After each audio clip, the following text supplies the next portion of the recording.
Selamat pagi teman-teman, perkenalkan nama saya Margareta Desiana Alus dengan MPM 20302110 Program Studi Sosial Ekonomi Pertanian Universitas Katolik Indonesia Santo Paulus Ruteng.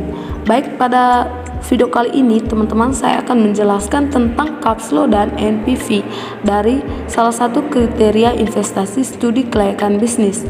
Saya menggunakan rumus dari jurnal dengan nama penulis Johan Alfian Pradana, tahun terbit 2020, studi kelayakan bisnis Telkopi dengan analisis finansial, studi kasus Telkopi anak cabang Kedai 66, teknik industri.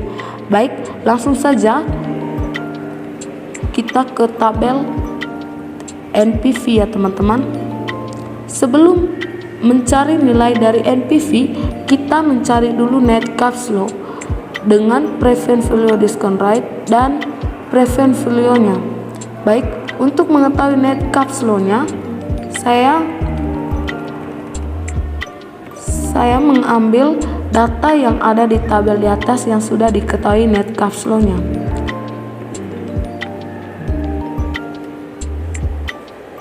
Caranya sama dengan klik di net cash flow. Setelah itu enter. Nah, akan muncul nilainya atau hasilnya seperti ini teman-teman.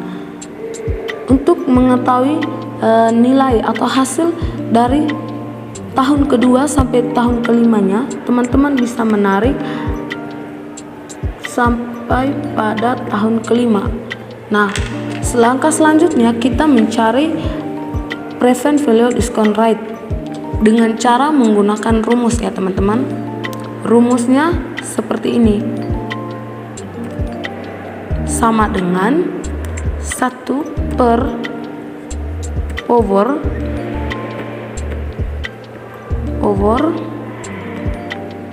setelah itu 1 ditambah dengan suku bunganya ini 10% ya teman-teman.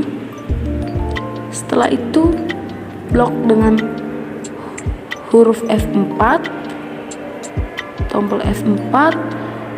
Setelah itu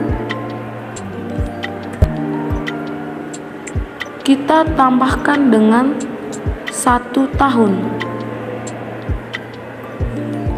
atau tahun ke-1. Setelah itu tutup kurung, baru enter.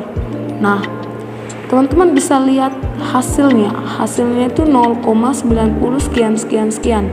Nah, untuk mengetahui nilai atau hasil pada tahun kedua sampai pada tahun kelima, teman-teman bisa menarik dari tahun 1 sampai tahun ke-5. Itu akan muncul nilainya teman-teman. Baik, selanjutnya kita mencari present value. Untuk mencari present value-nya ini juga menggunakan rumus ya teman-teman, yaitu rumusnya sama dengan kita klik di net cash flow pada tahun pertama. Setelah itu kita kalikan dengan present value discount rate-nya. Nah, akan muncul seperti ini teman-teman. Setelah itu enter. Nilainya atau hasilnya bisa dilihat pada tabel ini ya teman-teman. Dan untuk mengetahui hasil dari tahun 2 sampai tahun kelima, teman-teman bisa menggunakan cara yang seperti tadi ya teman-teman. Bisa menarik dari tahun 1, dari tabel tahun 1 sampai pada tabel tahun kelima. Itu akan muncul sendiri hasilnya teman-teman. Nah, setelah net cash flow, present value discount rate dan present value-nya sudah diketahui, maka dengan mudah kita mencari nilai dari NPV. Nah, untuk mencari nilai dari NPV, teman-teman bisa menggunakan rumus yaitu sama dengan NPV